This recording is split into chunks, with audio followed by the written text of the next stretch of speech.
இயேசு உங்களை நேசிக்கிறார். பிரியமானவர்களே, இந்த நாளில் ஆண்டவர் நம்மளோடு பேசும்படியா வேதத்திலிருந்து 2 வசனங்களை கூட வாசித்து நாம் அறிந்து கொள்ளக்கூடிய, ஆண்டவர் நம்மளோடு இடைபடக்கூடிய காரியங்களை பார்ப்போம்.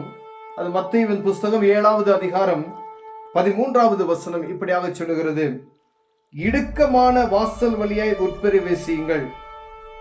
கேட்டுக்கு போகிற வாசல் விரிவும் வழி விசாலமாய் இருக்கிறது, அதன் வழியாய் பிரவேசிக்கிறவர்கள் அநேகர்.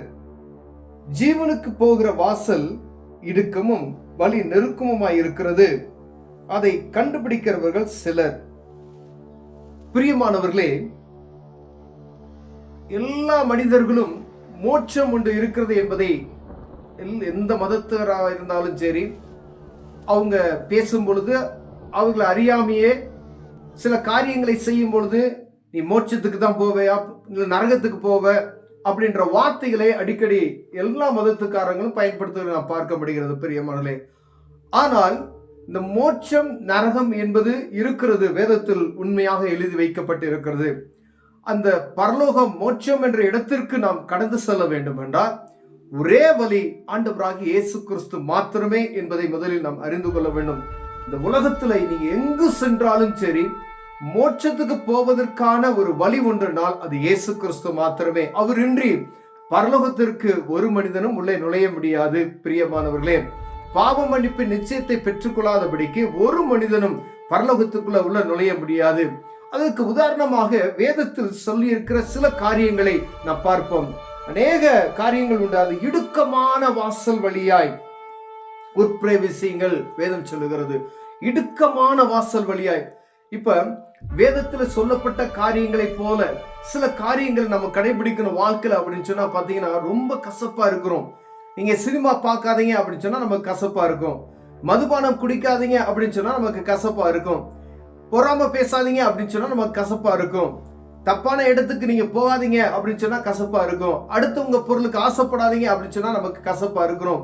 சில காரியங்களை ஆண்டவருடைய பிள்ளைகள் இப்படிலாம் நடக்கக்கூடாது, இப்படிதான் நடக்கணும்னு சொல்லி சில சட்ட திட்டங்கள் ஒழுக்கங்கள் இருக்கிறது. பிரியமானவர்களே, ஆண்டவர் அவருடைய ராஜ்யத்துக்குள், அந்த பரலோக ராஜ்யத்துக்குள் எந்த ஒரு மனுஷனும் உள்ளே பிரவேசிக்க வேண்டுமானால் இந்த இடுக்கமான கொஞ்சம் நெருக்கமான பாதையின் வழியை கடந்து சென்றால் மாத்திரமே அந்த பரலோக ராஜ்யத்துக்கு நாம் கடந்து செல்ல முடியும். பிரியமானவர்களே, அதே உலகப்பிரமான காரியங்களும் சொல்லப்படுது.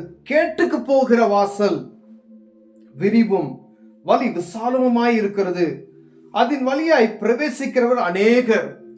கேட்டுக்கு போகிற வாசல் அப்படின்னு சொல்லி ஒரு வாசல் இருக்கிறது. எப்படின்னா, ஒரு மனிதன் கெட்டு போகணும்னு சொன்னா ஈஸியான வழியில அவன் கெட்டு போயிடுவான். பாருங்க, அவன அநேக வழிகள் இருக்கிறது.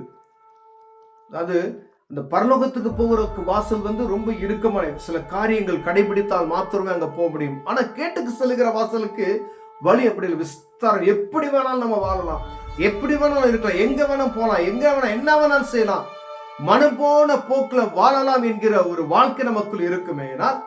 அது கேட்டுக்கு போகிற வாசல், அது நரகத்துக்கு நேரம் இது கொண்டு செல்லும். ஒருவேளை இங்க அது இன்பமா இருக்கிறோம், சின்ன சின்ன இன்பங்களா காணப்படுகிற காரியம்லாம் நமக்கு தெரியாது.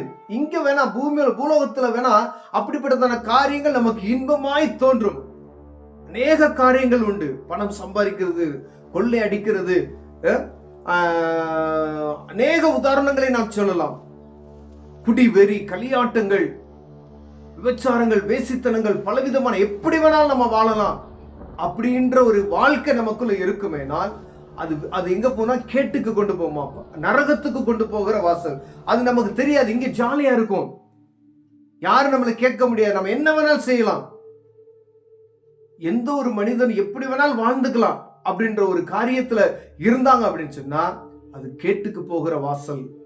பிரியமானவர்களே, ஆண்டவர் நமக்கு சொல்லி இருக்கிறார், அந்த பரலோக ராஜ்யத்துக்கு நீ வரணும்னு சொன்னா அந்த இடுக்கமான வாசல் வழியா நீ பிரவேசித்தால் மாத்திரமே அந்த மோட்சத்துக்கு நீ வர முடியும் என்று ஆண்டவர் சொல்லி இருக்கிறார். பிரியமானவர்களே, நாம் கடந்து செல்கிற பாதை எப்படி இருக்க வேண்டும் என்பதை நாம் ஆராய்ந்து பார்க்க முடிய ஆண்டவர் விரும்புகிறபடினாலே உங்களோடும் என்னோடு பேசிக் கொண்டு இருக்கிறார். பிரியமானவர்களே, ஒருவேளை எல்லாருக்கும் தெரியும் பரலோகம் உண்டு, நரகம் உண்டு அப்படின்னு சொல்லி. கிறிஸ்தவை அறிந்தவர்களுக்கும் தெரியும், கிறிஸ்தவை அறியாதவர்களுக்கும் தெரியும், ரட்சிக்கப்பட்ட ஜனங்களுக்கு தெரியும், ரட்சிப்பின் அனுபவத்தை பெறாதவர்களுக்கும் தெரியும். பரலோகம் ஒன்று, நரகம் ஒன்று என்று. ஆனா அதுக்கு போகிற வாசல் எப்படி இருக்கும் என்பதை நாம் அறிந்து கொண்டோமானால், அதாவது பயம் இருக்கணும். கொஞ்ச நாள் கடவுள் பயம் நமக்குள்ள இருக்குன்னா, இது செய்யக்கூடாது அப்படின்னு நம்ம மனசு பிடிக்கணும். இது தப்பு அப்படின்னா, இது திருடக்கூடாது அப்படின்னு சொன்னா அது தப்பு நம்ம உள்ளத்துல உணர்வு இருக்கணும். கொஞ்ச நாள் இந்த உணர்வு இருந்துச்சுன்னு வச்சுக்கோங்களேன், கடுகளவு விசுவாசம், நீ கொஞ்சத்தில் உண்மையாய் இருந்தால் ஆண்டவர் சொல்றாரு பாருங்களேன், அப்ப ஆண்டவர் அதை கனப்படுத்துவார். உங்களுக்கு இது பயம், இது பாவம் அப்படின்ற ஒரு உணர்வு உங்களுக்கு வந்துச்சு அப்படின்னா ஆண்டவர் அதை கனப்படுத்துவார். அந்த பாவத்தில் விழுந்து போகாதபடிக்கு அவர் கரத்தை வைத்து தூக்கி விடுவார். பிரியமானவர்களே, அது பாவம் என்று தெரிந்த தைரியமா நம்ம செய்யும் பொழுது அது கேட்டுக்கு போகிற வாசலுக்கு நம்ம கொண்டு செல்லிவிடும். அது எப்படி வேணாலும் போகலாம் என்ற பாதையில் நம்ம கடந்து செல்ல வேண்டிய சூழ்நிலைக்கு தள்ளப்படுவோம். பிரியமானவர்களே, ஒருவரை நம்ம எப்படி இருக்கிறோம்? ஆண்டவர் உங்களோடு தான் பேசிக்கொண்டு இருக்கிறார். மனம் போன போக்குல வாழ்கிறோமா? மன இஷ்டத்துக்கு பேரண்ட்ஸ் சொன்னா கேட்க மாட்டோம், டீச்சர்ஸ் சொன்னா கேட்க மாட்டோம், ஃபாதர் சொன்னா கேட்க மாட்டோம், போதகர்கள் சொன்னா கேட்க மாட்டோம், முதியவர்கள் சொன்ன வார்த்தைக்கு கீழ்ப்படிய மாட்டோம். அப்படிப்பட்டதானே இருக்கிறோமா? நம்ம ஃப்ரெண்ட்ஸ் சொல்லுகிற வாழ்க்கையை கேட்டு மனம் போல வாழ்கிறோமா? நண்பர்கள் சொல்லுகிற வார்த்தைக்கு நம்ம செவி கொடுத்து நம்ம இஷ்டத்துக்கு வாழ்ந்தோம் அப்படின்னு சொன்னா அது கேட்டுக்கு போகிற வாசல். பேரண்ட்ஸ் சொல்லக்கூடிய வார்த்தைகள் கசப்பா இருக்கும், டீச்சர்ஸ் சொல்லக்கூடிய வார்த்தைகள் கொஞ்சம் கசப்பா தான் இருக்கும், போதகர்கள் சொல்லக்கூடிய வார்த்தைகள் கொஞ்சம் கசப்பா தான் இருக்கும். ஆனா அதை உங்களை நித்தியத்துக்கு கொண்டு செல்கிற வாசல். பிரியமானவர்களே, நீங்க வாலிபரா இருக்கலாம், முதியவர்களா இருக்கலாம், திருமணமானவர்களா இருக்கலாம், திருமணம் ஆகாதவர்களா இருக்கலாம், சிறு பிள்ளைகளா இருக்கலாம். நீங்க தெரிந்து கொள்ள வேண்டிய பரலோக ராஜ்யத்துக்கு போகணும் அப்படின்னு சொன்னா சில காரியங்களை நாம் கடைபிடித்தால் மாத்திரமே அங்க போக முடியும். இயேசு கிறிஸ்து இல்லாதபடி அங்க போக முடியும். ஒருவேளை நான் செய்யறேன் அப்படின்னு சொல்லிட்டு இயேசுவை அறியாதபடிக்கு பரலோகத்துக்குள்ள உள்ள நுழைய முடியாது. இடுக்கமான வாசல். அந்த சில காரியங்களை நாம் கடைபிடித்தோமானால், அந்த இடுக்கமான வாசல்களை நாம் கடந்து செல்வோமானால் அந்த ஆண்டவரோடு சமூகத்துல எப்பொழுது நித்திய காலமாய் வாழ முடியும். பிரியமானவர்களே, ஒருவேளை நம்ம இந்த பூமியில எப்படி வேணாலும் நம்ம வாழலாம், மனம் போல வாழலாம் அப்படின்னு சொன்னா வாழ்ந்துக்கலாம். ஆனா நாட்கள் ஒன்று வரும். இந்த பூமியில நமக்கு கொடுக்கப்பட்ட நாட்கள் வெறும் 100 வயது அப்படின்னு சொல்றோம். 100 வயதுன்றது ஒரு குறிப்பிட்ட நாளுக்கு முன்பதாக இருந்தவர்கள் இருந்தாங்க. இப்போது 70 வயது 80 வயது அதுக்கு மிகுதியா இருக்கிறதுலாம் வருத்தமும் சஞ்சலமும் என்று வேதம் சொல்லுகிறது. பிரியமானவரே, அதுக்கு பின்பதாய் நமக்கு ஒரு வாழ்க்கை உண்டு என்பதை நாங்கள் அறிந்து கொள்ளும்படியாய் ஆண்டவர் உங்களோடு என்னோடு பேசிக் கொண்டிருக்கிறார். மரித்ததுக்கு பின்பதாய் ஆண்டாண்டு காலமாய் வாழக்கூடிய இடம் உண்டு. அந்த இடத்துல நம்ம எப்படி இருக்க போகிறோம்? இந்த பூமியில நம்ம வாழுகிற வாழ்க்கை அது ஒரு வாடகை வீடு போல. நீங்க எப்படி வாழுகிறீங்க என்ற பார்த்துதான் அந்த பரலோக ராஜ்யத்துல வாழ்வதற்கு ஆண்டவர் என்ன செய்வாரு? ஒரு ட்ரெயில் தான் இந்த பூமியில வாழ போறோம். இந்த வாழ்கிற இந்த ஒரு வாழ்க்கைய ஆண்டவருக்கு விருப்பமாய் அந்த இடுக்கமான வாசல்ல நடந்து பழகிட்டோம்னு வச்சுங்களேன், அங்க போய் ஆண்டாண்டு காலமாய் முடிவில் ஆண்டாண்டு காலமாய் ஆண்டவரோடு வாழலாம். பிரியமானவர்களே, ஒரு இந்த பூமியில் நீங்க எப்படி வாழுகிறீங்கன்னு சொல்கிறத உங்க இருதயத்துக்கு தெரியும். பிரியமானவர்களே, ஒரு ஆண்டவர் உங்களோடு பேசினா இந்த இடுக்கமான வாசல் சொல்லக்கூடிய சில காரியங்கள் எல்லாம் விட வேண்டியது வரும்.